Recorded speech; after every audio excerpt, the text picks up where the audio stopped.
Hello, hello, hello. All right.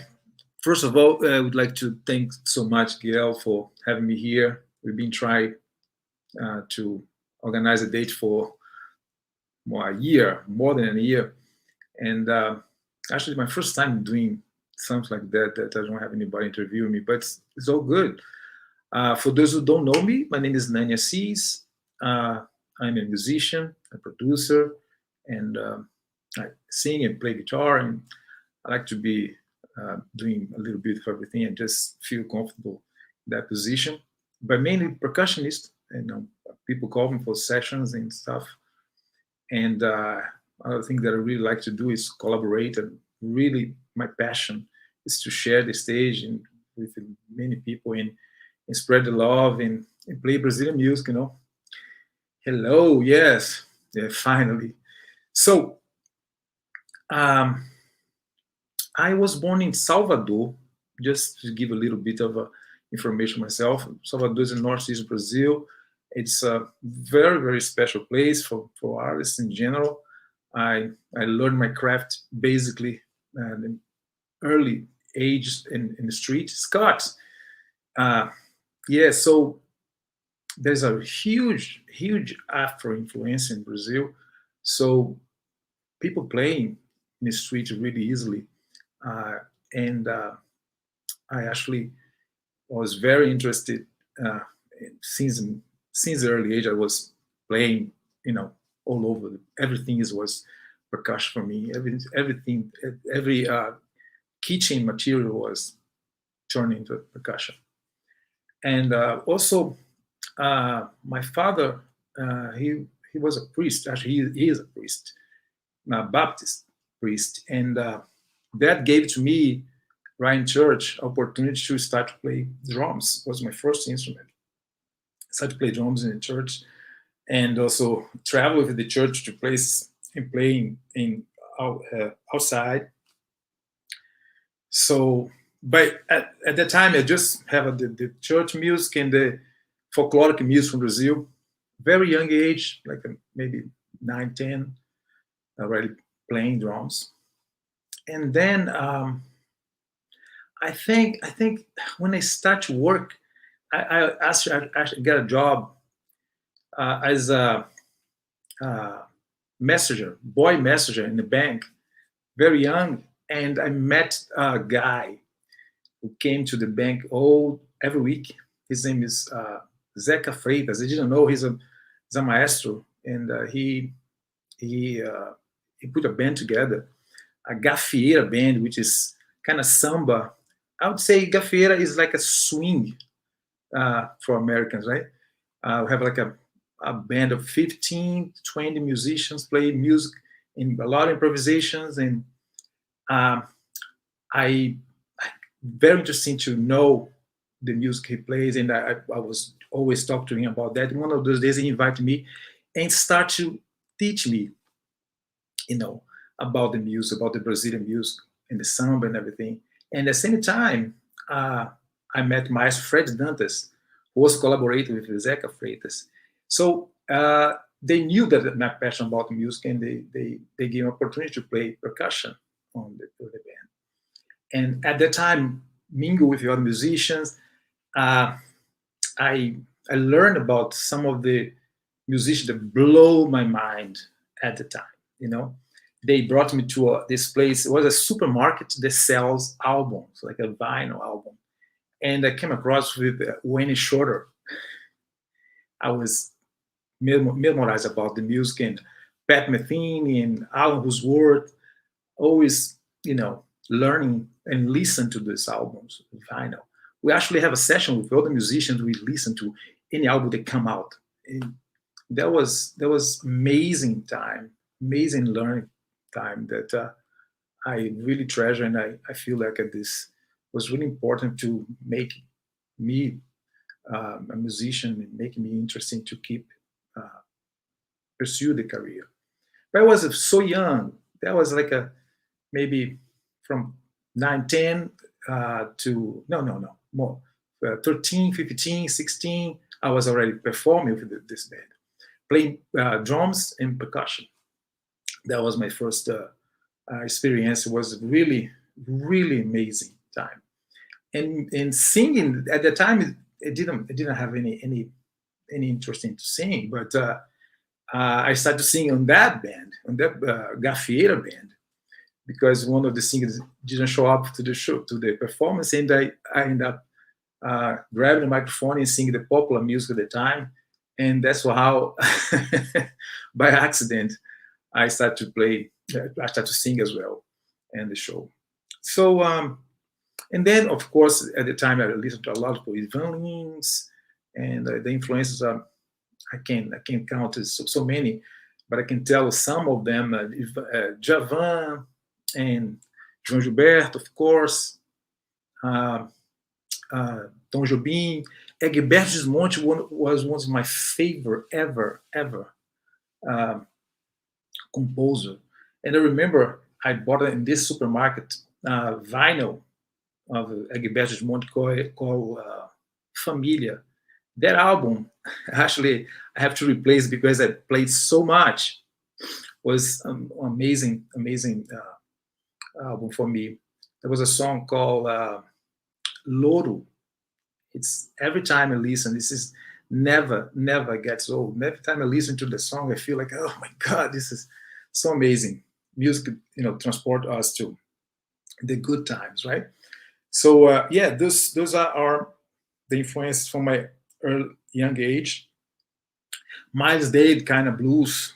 I also found that album at this supermarket, and then later I figured out this the manager that purchased these albums were a musician, and that's why I also came across to an album that make me feel amazing about singing was the Manhattan Transfer live in Japan. That was that was really amazing. So yeah, so and then performing with Zeca Freitas and Fred Dantas, we did like for many years. After that, Zeca Freitas invited me to do the quintet, and now I'm actually playing jazz, which is something new for me because I always played the Brazilian jazz, the samba, but never played the straight ahead stuff, and it was a little challenge for me, you know, especially for the instruction of how to play the rhythm on drums, right? We change the drive is not anymore on the kick. Now is the drive is in the hi hat, the swing is in the hi hat, and that was a really strange for me. I have to listen too much about this. I have to listen a lot about this style. And that time I was listening to Tony Williams was one big influence, and also Billy Cobain. Uh, I don't know if you guys know those names, but it really was my school at the time, at a young age. So at the Gafieira, after the Gafieira, I started to play with the quintet, and then there was more original music. We played for many years, original music, and at the same time I was playing pop music to meet the bread ends and make some money because obviously I couldn't make much money playing jazz in Salvador Bahia. But then it was good because I learned a lot. I learned to play pop music as well, popular music from Brazil, uh, and that also was another school, and I played that for many years until I grow on myself with the idea I have to get out of here. I have to go to the place that I really feel that I can grow my music and collaborate with other people. And I always listen to this vinyl live shows in New York City. So that's the destination, right? So if you hear a lot of musicians from New York City, say, okay, that's the place to go. And it was a process. It was difficult for me to come here. At first, I made an audition for a band, American band that based in Austin, Texas. So I moved to Austin, Texas, on my 20s, and wasn't jazz, was more uh, pop and a little bit of rock, but also playing percussion, drums. And my idea was, after this contract with the Austin band, I moved to New York, and didn't happen. I have to, as it was a contract, I had to go back to Brazil and find my way by myself, not staying the visa situation and everything. So then I went back to Brazil. It took a little longer than I expect. Um, it wasn't that easy to come here. And there was a place in New York. There is a place in New York, actually, still there. A place called Sound of Brazil, SUBs.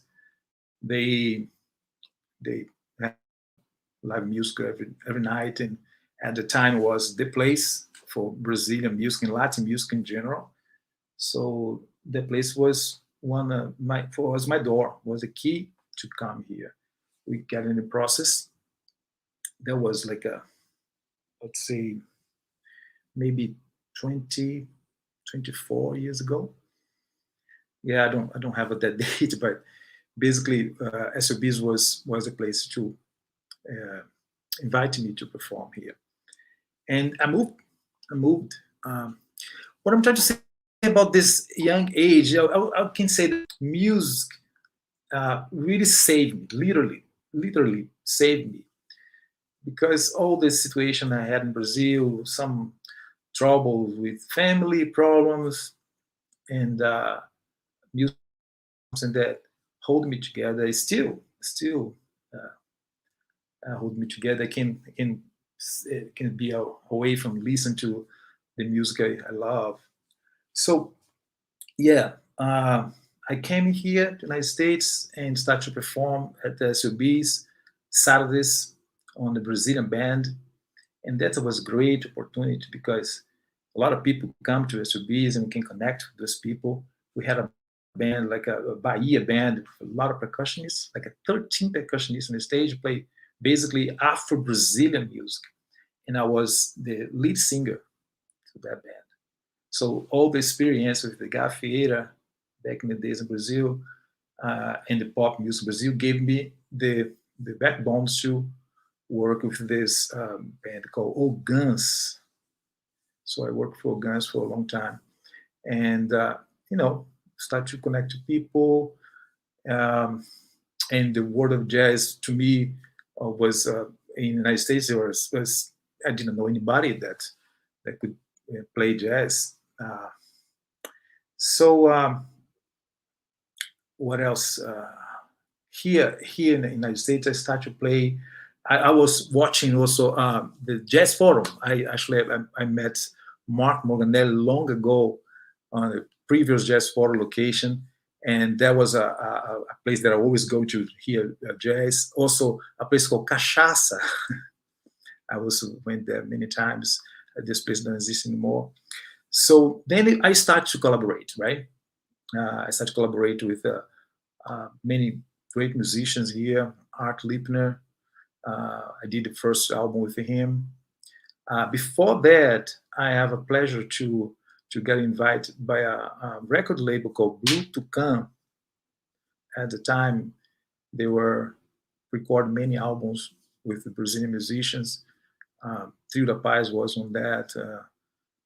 Many other artists uh, was recorded by this label, and it was amazing because I could do anything but to only play music because I have somebody taking care of all the business, right? The company, the record label. It was the first time I had the experience of not worry about anything, only worry about the arrangements and how we're gonna present the music. And the guys was very meticulous. We spent like 2 years to record the album. The album called Double Rainbow, with a couple of my compositions and many other, well-known compositions. It was the introduction of my music here in the United States, right? I was the producer for the album. I was the guitar player for the album, with amongst other great guitar players like Romero Lubambo.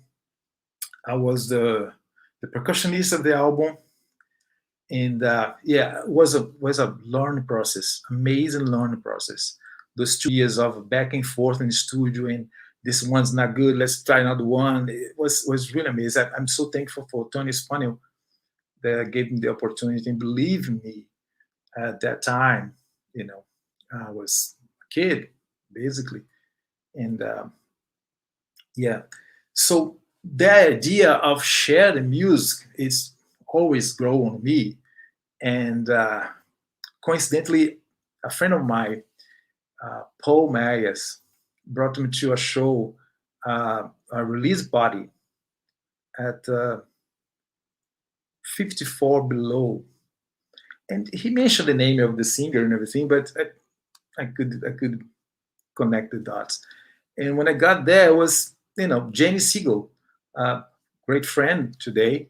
But when I saw it, I remember I heard the wonderful singer in the album. Say, oh, man, this is amazing. The connection was very quick, and I believe that the same night I jumped on stage with my pandero. Pandero was my key because my first instrument after my second instrument after drums, right? So I've been playing pandero since I'm a kid. So and then I jumped on the stage with her. It was amazing, and we start to talk about collaborating, do some music together. And after maybe a year or two, we put together uh, our next collaboration, which is the Requinte Trio. We recorded one album with the Requinte Trio. It's called Honey in Air. Amazing process too. The album came out with the label Artist Share. We made a lot of videos requesting people to donate and be part of the process. Um, we picked the songs. I was co-producer with John DiMartino, amazing friend and good piano player, amazing piano player. Touch of John DiMartino is just sublime. So, and then we have other people playing, Lil Traversa on bass, and Benny Whitman on drums, and Joe Fran on saxophone. That album came out on, I think it's 2014, 15. Don't remember. My previous album came out on 2007, so it took a little longer in between that. I did some collaboration, but basically these two albums took like almost 10 years, no, 7 years to be done. Well, we have this another collaboration with a group called Sharp Five, with friends Pete Levin and Roger, Terry Roger, and John Mulligan and Jeff Siegel. This is a new thing. We have it together now.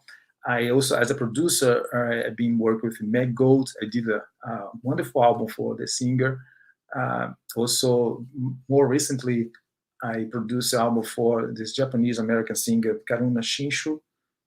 Came out recently, and I'm so happy to collaborate. I just feel happy when somebody approach me and say, "I want to learn more about Brazilian music. I want to sing Brazilian music. I want to get better on my pronunciation. I want to learn how to play the pandeiro and get more understand and how to be involved in music." And that's my happy request. I feel unbelievable happy to to do that job. You know, it actually isn't a job. Is more pleasure to do that.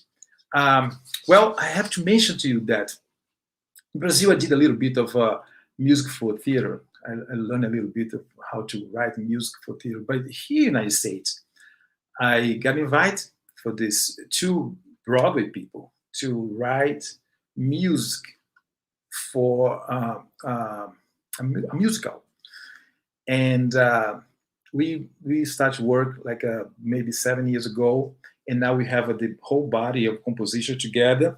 I'm not the only composer because the other person, Matt Goring, he's more into the Broadway uh, style, and then he wrote part of the show and some song with me. But I gave the flavor of Brazilian music for the the musical. And after many years working with him, maybe 5 years working, we finally last year, March last year, we have an opportunity to put together the show on the stage for 5 days at the New York Theater. And guess what? It was March 5th. So March 7th, no theater was open. Everything's shut down. And now we try again.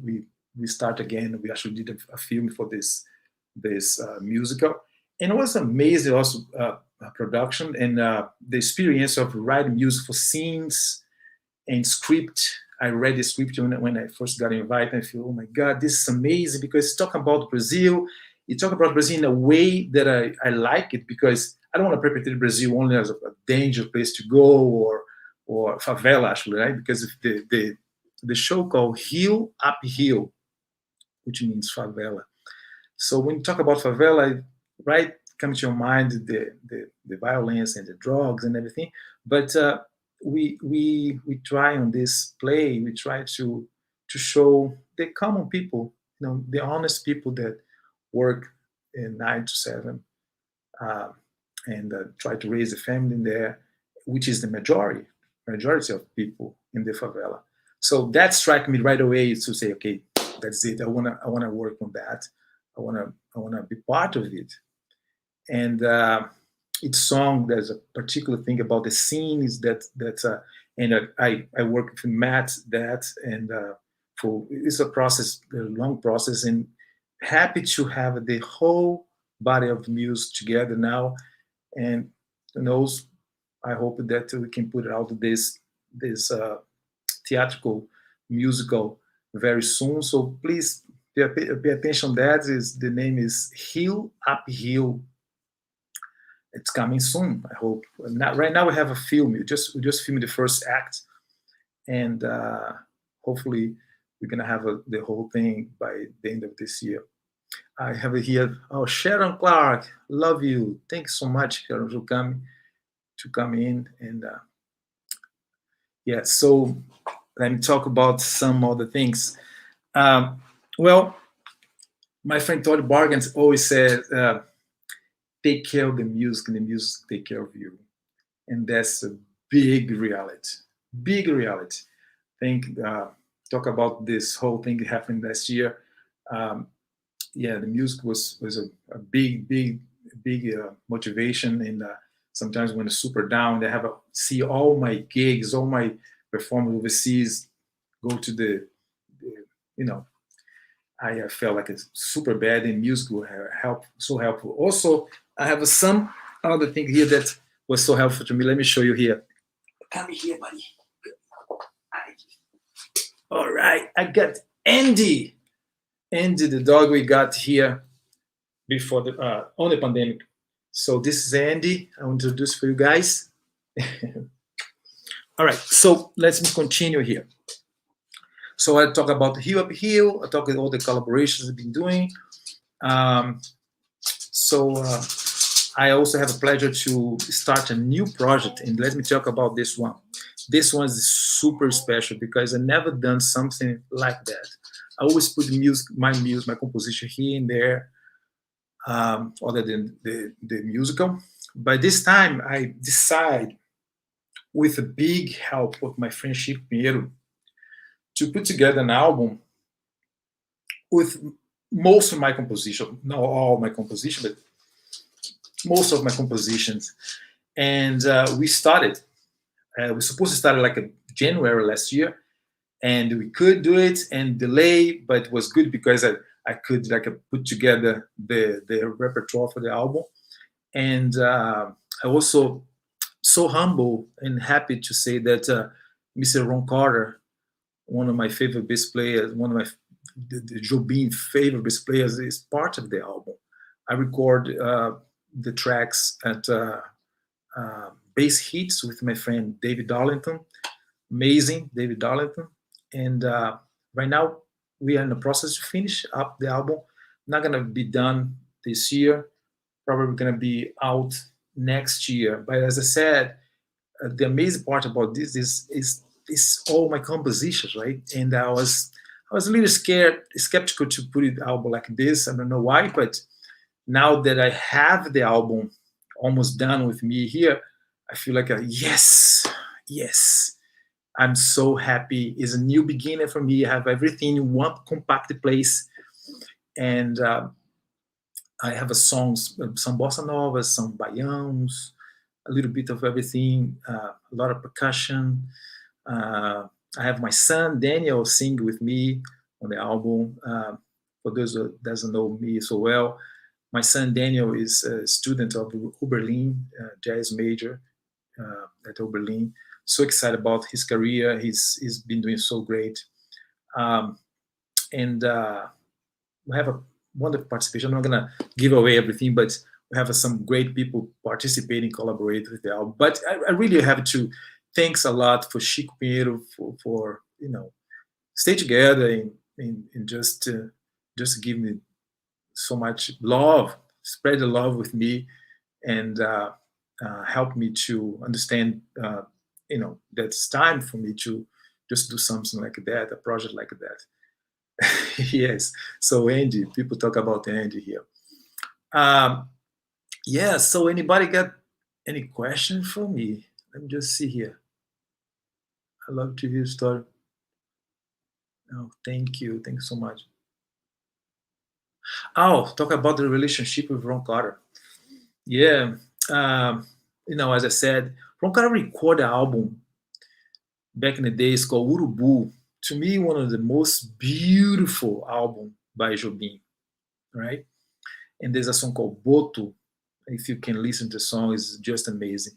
He got the touch, right? The gentleman is just amazing. I can't talk more enough about him, how I feel, and the touch of his music is really something like a. He understands the Brazilian stuff, right? He been listening to the music for a long time. By the way, he gave me one of his songs, which is a bossa nova. We record that song. I'm very excited about sharing that song with you. His title is Bow Tie, but obviously I'm gonna write some Portuguese lyrics. And this album, like as I said to you, gonna be out probably next year, maybe in March next year. I'm also fortunate to have Scott Thompson work with me and some other people that are getting together, and I hope that we're gonna put a beautiful work out there that could obviously gonna last forever. But it's me.